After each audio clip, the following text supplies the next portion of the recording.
اعوذ باللہ من الشیطان الرجیم، بسم اللہ الرحمن الرحیم. یعنی اللہ کے نام کے ساتھ جو رحمان ہے یعنی فائدہ پہنچانے والے ہیں. رحمان کا جو معنی قرآن سے نکلتے ہیں، جو انگلش میں ٹرانسلیشن بڑا کریکٹ ہوا ہے، بینیفیسنٹ، فائدہ پہنچانے. یعنی اللہ کے نام سے ہم شروع کر رہے ہیں جو اللہ تعالیٰ فائدہ پہنچانے والے ہیں. اور رحیم ہیں، مرسیفل ہیں، ترس کھانے والے ہیں. یعنی مخلوق اتنی کمزور ہے کہ وہ ہم پہ ترس کھا کر فائدہ پہنچاتے ہیں. اور اب جو ہم سنیں گے انشاءاللہ وہ فائدے کی چیز ہوگی. یہ بات ہمارے ذہن میں رہنا ہے کہ یہ جو پہلا جملہ ہر سورت کے پہلے جو آ رہا ہے سوائے سورہ توبہ کے، وہاں مقصد یہ ہے کہ اب ہم اس کے بعد میں جو پڑھنے والے ہیں انشاءاللہ یہ فائدے کی چیز ہوگی. فمن اتبع رضوان اللہ کمن با بسخط من اللہ وماواہم جہنم وبئس المصیر. تو کیا جو اللہ تعالیٰ کی خوشی کی پیروی کرتا ہے، اتباع پیروی کرنا، پریکٹیکلی چلنا، رضوان خوشی، رضی راضی، ہم جو بولتے راضی ہو گئے. تو یعنی یہاں یہ بول رہے ہیں کہ جو اللہ تعالیٰ کے خوشی کی پیروی کریں گے. اللہ تعالیٰ کی خوشی کیا ہے کہ بندہ میرے کلام کے مطابق عمل کرے، جیسے کہ میرے رسول صلی اللہ علیہ وسلم نے بتایا ہے. تو کیا ایسا شخص جو قرآن پہ ویسے ہی عمل کرتا ہے جیسے کہ محمد صلی اللہ علیہ وسلم نے بتایا ہے، اس شخص کے برابر ہو سکتا ہے جو اللہ تعالیٰ کے غضب کا، غصے کا مستحق ہو گیا ہے اور اس کا ٹھکانہ جہنم ہے، اور یہ جہنم بڑی بری منزل ہے، بڑا برا ڈیسٹینیشن ہے. کیا دونوں برابر ہو سکتے؟ جو عمل کرتے ہیں اور عمل نہیں کرتے برابر نہیں ہو سکتے. ہم درجات عند اللہ، ان لوگوں کے لیے اللہ تعالیٰ کے پاس درجے ہیں، رینکس ہیں، مقامات ہیں اونچے اونچے. واللہ بما تعملون واللہ بصیر بما یعملون، اور اللہ تعالیٰ دیکھ رہا ہے جو کچھ یہ لوگ کر رہے ہیں، اللہ تعالیٰ دیکھ رہے ہیں. اب دیکھیں یہ آیت پہ تھوڑا سا رکنا پڑے گا، یہ پہلے بھی آ چکی ہے. لقد من اللہ علی المؤمنین، بے شک اللہ تعالیٰ نے مومنین پر احسان کیا. یہ مننا اسی سے منان ہے، منان احسان کرنے والا. لہذا ہمارے پاس جو نام ہوتا ہے عبد المنان ہونا ہے، منان نہیں ہونا ہے. منان اسماء الحسنہ میں ہے. تو پکارنے میں بھی یہ احتیاط کرنا کہ عبد المنان پکاریں آپ، کہ عبد کا لفظ ساتھ یا کریں کہ اللہ تعالیٰ نے مومنین پر بڑا احسان کیا. کیا احسان کیا؟ اذ بعث فیہم رسول من انفسہم، جبکہ انہی میں سے ایک رسول کھڑا کیا. عرب جو تھے ان کی مادری زبان بھی عربی تھی، انہی میں سے ایک رسول کھڑا کیا. اب یہ رسول صلی اللہ علیہ وسلم کیا کر رہے تھے جس کی ہم کو پیروی کرنا تھا؟ پہلا کام یہ کر رہے تھے یتلو علیہم آیاتی، ہماری جو آیات ہیں، قرآن کی آیات ہیں، ان پہ پڑھ کے سنا رہے تھے. تلاوت کے معنی ہم سمجھیں گے. دوسرا کام کیا کر رہے تھے؟ وہ یزکیہم، اور ان کا تزکیہ کر رہے تھے، ان کے نفس کی صفائی کر رہے تھے. تیسرا کام وہ یعلمہم الکتاب، اور ان کو کتاب یعنی قانون، پرسکرپشن جو ہے، کتب علیکم الصیام، پرسکرائب کر رہے ہیں، وہ قانون بتا رہے تھے. والحکمہ، اور اس پہ انٹرپریٹیشن کرنے کا جو ہے طریقہ بات سمجھا رہے تھے. یہ چار کام رسول اللہ صلی اللہ علیہ وسلم نے کرا. اب ایک ایک چیز کو لیجئے آپ، کیونکہ یہ ہم کو کرنا ہے. یتلو علیہم آیاتی، اللہ تعالیٰ کی آیت ان پہ تلاوت کرتے تھے.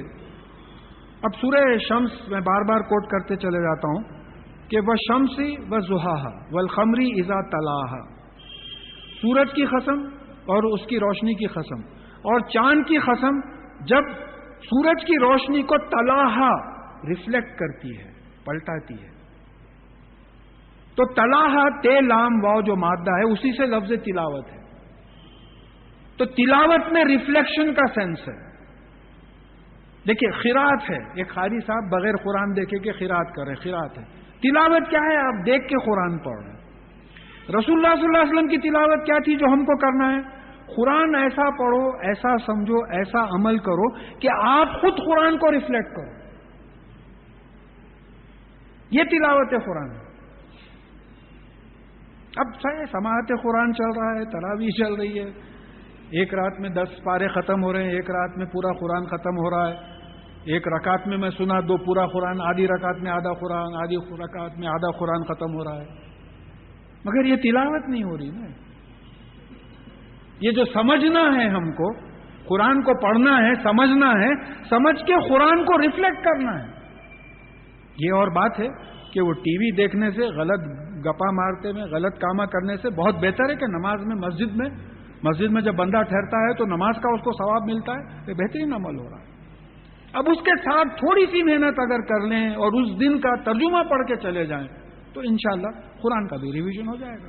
تو رسول اللہ صلی اللہ علیہ وسلم کیا کرتے تھے؟ قرآن پڑھتے تھے، اس پہ غور و فکر کرتے تھے، سمجھتے تھے، پھر اس پہ عمل کرتے تھے. یہ تلاوت قرآن. یزکیہم. اب اسی سے زکوٰۃ ہے. زکوٰۃ کیا ہے؟ مال کی پاکی. آپ کے پاس 100 روپے ہیں زکوٰۃ کے دینے کے، اس میں سے آپ 2.5 روپے دے دیے، آپ کے 97 روپیز 50 پیسہ پاک ہو گیا. 1000 روپیز ہیں، 25 روپیز دے دیا تو 975 روپیز آپ کے پاک ہو گئے. پاکی ہے. اب یہاں رسول اللہ صلی اللہ علیہ وسلم کس قسم کی پاکی کرتے تھے؟ اب اس کا مطلب سمجھیے آپ کہ اسی سورہ شمس میں وہ نفس وما سواہا، نفس کی قسم اور جس نے اس کو مساوی کیا. کیسا مساوی کیا؟ فَأَلْهَمَهَا فُجُورَهَا وَتَقْوَاهَا. اس میں جو ہے اس کے گناہ بھی الہام کر دیے اور اس کی نیکیاں بھی الہام کر دیے. قَدْ أَفْلَحَ مَنْ زَكَّاهَا. وہ کامیاب ہوا جو اپنے نفس کو پاک کیا، نفس کو پاک کیا. قَدْ خَابَ مَنْ دَسَّاهَا. اور وہ ناکام ہوا جو اس کو دفن کر دیا نفس. تو تزکیہ کا مطلب نفس کی پاکی ہے، اندرونی پاکی. تھوڑا سا اگر پورشن نہیں ہوتا ہے بھی تو بات سمجھنے کی کوشش کیجیے، بہت امپورٹنٹ. یہ نفس اصل ہے ہمارے میں. جیسا ایک لوری میں ڈرائیور ہے، ڈرائیور اگر لوری کی ٹکر ہوتی ہے کہیں تو لوری کو جرمانہ نہیں ہوتا، ڈرائیور کو جرمانہ ہوتا. تو یہ نفس جو ہے ہمارے جسم میں ڈرائیور ہے. یہ جس طرف جسم کو لے کے جائے گا اس طرف جسم جائے گا. تو تزکیہ نفس کرتے تھے، نفس کو پاک کرتے تھے. اس کی اور ایک مثال لیجیے. آپ ایک نیا فریج خرید کے لے کے آئے اور لاتے ہی بچے بولے ارے پانی کتنی دیر میں ٹھنڈا ہوئے گا دیکھیں گے. وہ بولے کوئی شیشہ ہے کیا؟ دیکھے تو فینائل کی بوٹل تھی. کیسا ڈالیں گے؟ فینائل کی بوٹل میں پانی ڈالے تو زہر سے مر جائیں گے. تب بولے چلو دھو اس کو. تو دھو کے پورا صاف کر کے سونگ کے ذریعے بھی بو نہیں آ رہی جب آپ پانی ڈال کے رکھیں. یہ تزکیہ ہے. شیشے کے اندر جو غلاظت ہے وہ نکالے بعد پاک پانی اس میں بھرا جائے گا. تو رسول اللہ صلی اللہ علیہ وسلم یہ صحابہ کے جو کفر، شرک، نفاق، گناہ کی جو غلاظت اندر تھی اس کو پاک کرتے تھے. پہلا کنڈیشن ہے. تلاوت تو آپ کا کام تھا، آپ پڑھتے تھے، آپ ریفلیکٹ کرتے تھے. ہمارے ساتھ جو پہلا کام ہے وہ یہ ہے کہ تزکیہ نفس ہو، نفس جو ہے صاف ہو جائے. ابھی پھر سمجھیے آپ، ایک صاحب ہاسپٹل میں انتقال ہو گیا، ان کا نام سمجھیے کہ احمد ہے. اب ان کے دفتر کے لوگ آئے، لوگ آ کے بولے کیا ہے صاحب باڈی آ گئی کیا؟ پوچھے. احمد صاحب آ گئے کیا؟ نہیں پوچھے. ارے 30 سال آپ کے ساتھ کام کرے آپ، احمد صاحب ہے ہی نہیں نا. وہ اندر جو نفس تھا اس کا نام احمد تھا. انہوں تو چلے گئے، اب یہ باڈی رہ گئی. اب یہ باڈی کے پیچھے ہماری پوری محنت ہے. پوری محنت ہماری باڈی کے پیچھے ہے، نفس کے اوپر محنت نہیں. حالانکہ یہ پہلا کنڈیشن ہے ہمارے لیے، تزکیہ نفس. نفس کے اندر سے پوری غلاظت نکالو، یہ مسنون ہے. دوسرا وہ یعلم الکتاب. تیسرا کتاب سکھاتے تھے، قانون سکھاتے تھے، لا سکھاتے تھے. یہ ڈرائیور کو پورا ٹیسٹ دے کے آیا تھا انہیں اندر، جبھی تو لائسنس ملا چلانے کا اس کو. نہیں تو لاری لیا، دھن بولا، مارا ادھر مارا، چلانا ہی نہیں آتا، قانون ہی نہیں معلوم. کبھی لیفٹ، کبھی رائٹ، کبھی سینٹر، ایسا لے کے چلے جا رہا، قانون ہی نہیں معلوم اس کو. تو پہلے ڈرائیور کو ٹھیک کرے، اس کے بعد میں اس کو قانون سکھائے، ڈرائیونگ لاس سکھائے. لیفٹ کو رکھنا، ہاتھ بتانا، سگنل دینا، یہ کرنا، ہارن مارنا، تمام چیزیں سکھائے. یہ کتاب کیا ہے؟ یہ قرآن ہے. اس کے بعد میں اب یہ قرآن کی تعلیم تو ہو گئی، اس کے بعد میں اس کا حکمہ سکھائے. حکمہ کیا ہے؟ اس پہ عمل کرنے کا طریقہ. یہ معنی کیسا نکلے؟ سورہ احزاب کی 34 آیت میں اللہ تعالیٰ فرماتے ہیں کہ وہ کتاب اور حکمت جو تمہارے گھروں میں پڑھی جاتی ہے. تو علماء نے کہا کہ بھئی کتاب تو قرآن پڑھی جاتی تھی، حکمت کیا تھی؟ حدیث تھی، سنت تھی جو گھروں میں پڑھی جاتی تھی. اور یہ یاد رکھیے اس سے بڑھ کے حکمت نہیں ہے کہ آدمی قرآن پہ ویسے ہی عمل کرے جیسے رسول اللہ صلی اللہ علیہ وسلم نے بتایا. اس سے بڑی حکمت نہیں ہے. اس سے بڑی حکمت اس لیے نہیں ہے کہ یہ دنیا تو ختم ہونے والی ہے، ہم جانے والے ہیں، جا کے میں نے ہمیشہ کے واسطے جنت میں انشاءاللہ رہنے کی فکر لگی ہوئی ہے. تو اب یہ معلوم ہوا کہ حکمت کے کیا معنی؟ حکمت کے معنی ایسی، حکیم کون ہوتا ہے؟ ایسی ذات جس میں دانائی ہو، وزڈم ہو، اور وہ وزڈم کی بنیاد پہ فیصلے کرتا ہے، اور وہ فیصلے میں استحکام ہے، فارمنیس ہے، کوئی ٹال نہیں سکتا اس کو. تو اب یہ جو 4 چیزیں ہم میں آئیں گی کہ رسول اللہ صلی اللہ علیہ وسلم کی تلاوت دیکھے، وہ کیسا عمل کرے، کیا ہے، پھر اس کے بعد میں اندر سے تمام غلاظت نکالے، پھر قانون پڑھے، اس کے اوپر پڑھنے کے لیے سنت اور احادیث پڑھے. تو اب جو زندگی شروع ہوئی ہے پوری قرآن اور زندگی کی، تو اس سے وائز آدمی، اس سے دانا، اس سے ہوشیار آدمی دنیا میں کوئی نہیں ہوگا. وہ اینسٹائن کی حکمت الگ ہے، ہم اس کے معنی بدل لیے ہیں، وہ دانا ہی الگ ہے. کیونکہ بھئی ایک 50 60 70 80 90 سال کی زندگی کے واسطے ہمیشہ کی زندگی خراب کر رہا ہے، اس سے بڑا بیوقوف کون ہوگا؟ تو سب میں بڑا عقل مند آدمی وہ ہوگا جو یہ تھوڑی سی زندگی میں محنت کر کے ہمیشہ کی زندگی بنا لے گا. اس سے بڑھ کے حکمت نہیں ہوگی. تو بعد رسول اللہ صلی اللہ علیہ وسلم نے یہ 4 کام کیے. یتلو علیہم آیاتہ ویزکیہم ویعلمہم الکتاب والحکمہ وان کانوا من قبل لفی ضلال مبین. اور صحابہ سے کہا جا رہا ہے اور اس سے پہلے تم کھلی ہوئی گمراہی میں تھے. بت پرستی تھی، 365 بت تھے مکے میں، 365 بت تھے، کھلی ہوئی گمراہی میں تھے. اس سے بڑھ کے گمراہی کیا ہوگی کہ وہ وحدانیت کا مرکز جو ابراہیم علیہ السلام سے جو ہے بنوایا گیا تھا، بنیادیں کھڑا کی گئی تھی، وہاں لا کے جو ہے ہر قبیلے کا ایک بت آ کے جو ہے رہ گیا. تو تم کھلی ہوئی اس میں تھے. تو پھر جب رسول اللہ صلی اللہ علیہ وسلم نے ایسا کیا تو کیسی ٹیم نکلی صحابہ کی. آج ہم بھی اگر ایسا کریں گے تو کیسی ٹیم نکلی گئی ہماری. دیکھیے ایک رول ہے، وہ رول لا آف گریوٹی ہے. جب سے زمین سپریٹ ہوئی ہے لا آف گریوٹی کام کر رہا ہے، وہ نہیں بدلتی. تو آپ اس قانون کا اگر کیا تو 14.5 برس پہلے بھی وہ نتیجے نکلے، آج بھی انشاءاللہ وہ نتیجے نکلیں گے اگر آپ عمل کریں گے تو. ایز اے ٹیم، ایک آدمی سے نہیں ہوگا. اولما اصابتکم مصیبت قد اصبتم مثلھا قلتم ان ھذا. یہ کیا ہے؟ جب تم پہ مصیبت پڑی احد میں، جبکہ تم بدر میں اس کی دوگنی مصیبت ان پہ ڈال چکے تھے، بھاگ گئے تھے وہ لوگ، ان کے مشہور لیڈر جو ہے قتل ہو گئے تھے. یہ کیا بات ہے؟ جب تم پہ جنگ احد میں مصیبت پڑی، جبکہ تم احد میں جو ہے ان کو دوگنا نقصان پہنچا چکے تھے، تو قلتم ان ھذا، اور تم کہنے لگے کہ یہ کہاں سے ہے، یہ کہاں سے آ گئی مصیبت. قل ھوا من عند انفسکم. آپ کہتی تھے کہ یہ تمہاری اپنی وجہ سے ہے. وہ تیر انداز ہٹتے نہیں، جنگ جیت جاتے تھے، تمہاری اپنی طرف سے ہے. ان اللہ علی کل شیء قدیر. اور یہ جان لو کہ بے شک اللہ تعالیٰ ہر چیز پہ قدرت رکھتا ہے. تم کو ہارنے کے لیے چھوڑنے پہ بھی قدرت رکھتا ہے. تم کو ہارنے کے لیے چھوڑنے پر بھی قدرت رکھتا ہے. ہر چیز پہ اللہ تعالیٰ قدرت رکھتا ہے. اگر اللہ تعالیٰ میں مدد کر دیتے بات ختم ہو جاتی تھی. لیکن اللہ تعالیٰ نے سبق سکھایا کہ دیکھو رسول صلی اللہ علیہ وسلم کی نافرمانی سے اور دنیا کی رغبت سے یہ معاملہ ہوتا. یہ کس کے لیے کیوں پڑھ رہے ہیں ہم؟ کرے ہوئیں گے بھئی، ہوا ہوئیں گا، ہم کو کیا کرنا ہے. یہ اس لیے پڑھ رہے ہیں کہ تم پڑھ کے ایسی حرکتیں مت کرو، تم رسول اللہ صلی اللہ علیہ وسلم کی نافرمانی مت کرو، تم پیسے کے پیچھے مت بھاگو. کمپیریٹیولی پیسہ اللہ تعالیٰ دے رہا ہے تو کوئی نہیں لینے کا تو سوال پیدا نہیں ہوتا، لیکن پیسے کے پیچھے مت بھاگو. رسول صلی اللہ علیہ وسلم کی نافرمانی مت کرو. وما اصابکم یوم التقى الجمعان فباذن اللہ. اور جس دن یہ 2 جماعتیں ملی تھی عہد میں، یہ اللہ تعالیٰ کے حکم سے تھا، اللہ تعالیٰ کی اجازت سے تھا یہ جو کچھ ہوا. وَلِيَعْلَمَ الْمُؤْمِنِينَ، تاکہ اللہ تعالیٰ مومنین کی نشاندہی کر دے. دیکھیے اب یہاں پھر تھوڑا رکنا ہے. وَلِيَعْلَمَ، یعلم اب اکثر جگہوں پہ ترجمہ میں آ گیا تاکہ وہ جان لے. اللہ تعالیٰ تو سبھی چیزیں جانتا ہے. اللہ تعالیٰ کو جاننے کا کیا مطلب ہے؟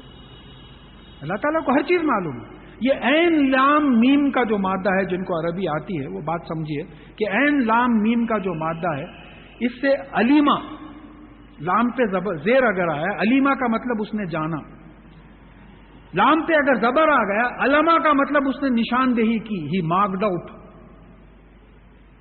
یہ 2 فرق ہے. اور یہ دونوں کا پریزنٹ اور فیوچر ٹینس جو ہوتا ہے، جس کو مضارع بولتے ہیں، وہ ہے یعلمو. دونوں کا جو ہے یعلمو. تو یہاں یہ ترجمہ کرنا ہے کہ تاکہ اللہ تعالیٰ جان لے، غلط ہوگا، کیونکہ اللہ تعالیٰ تو جانتے ہیں، اللہ تعالیٰ سے کون سی چیز چھوٹ. تاکہ اللہ تعالیٰ نشاندہی کر دے مومنین کی. ہاں you are believers you are not believers, you are منافقین، یو آر ناٹ منافقین، نشاندہی کر دے.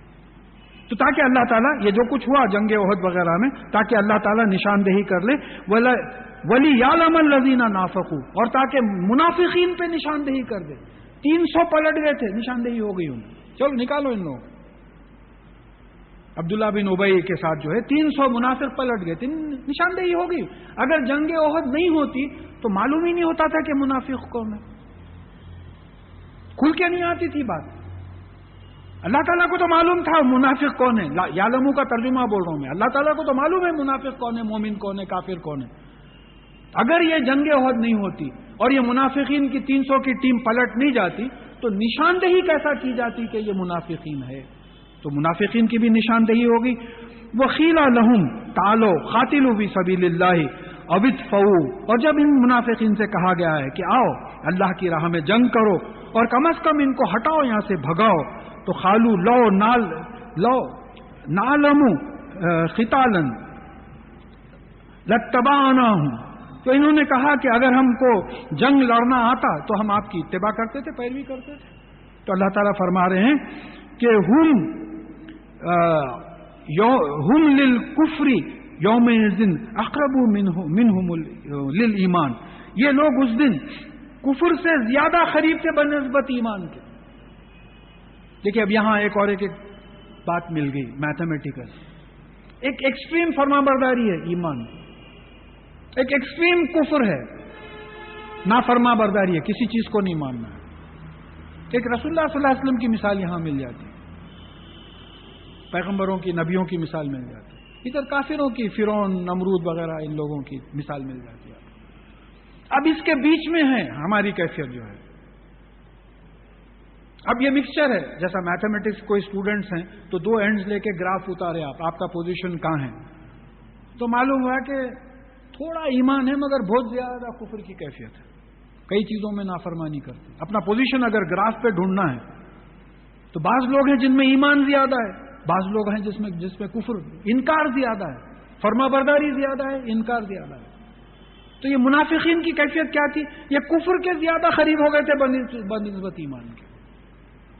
تو اب ہمیں اپنی زندگی میں خیال رکھنا ہے کہ نمازیں ہو رہی، روزے ہو رہے ہیں. اب اس وقت گراف ادھر جا رہا، رمضان کا مہینہ ہے، تراویحاں ہو رہے ہیں، ماشاءاللہ قرآن ہو رہا ہے، روزے ہو رہے ہیں، دعائیں ہو رہی ہیں، رو رہے ہیں، دھو رہے ہیں.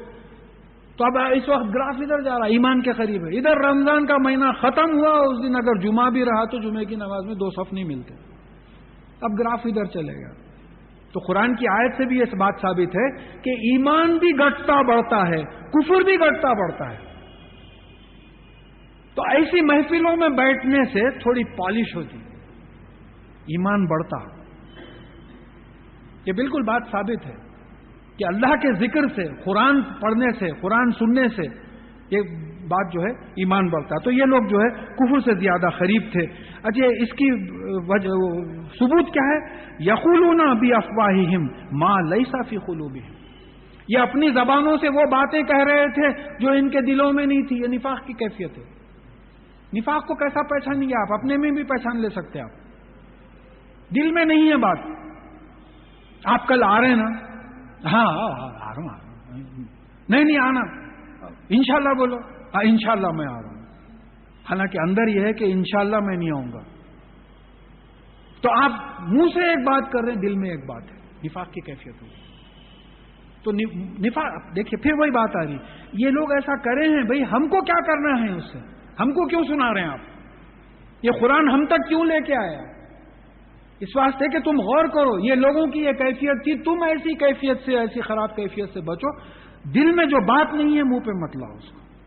منہ پہ وہی بات ہونا چاہیے جو دل میں ہو. اور واللہ عالم بما یکتمون، اور اللہ تعالیٰ زیادہ جانتا، بہتر سب میں زیادہ جانتا ہے جو لوگ یہ چھپا رہے تھے اندر.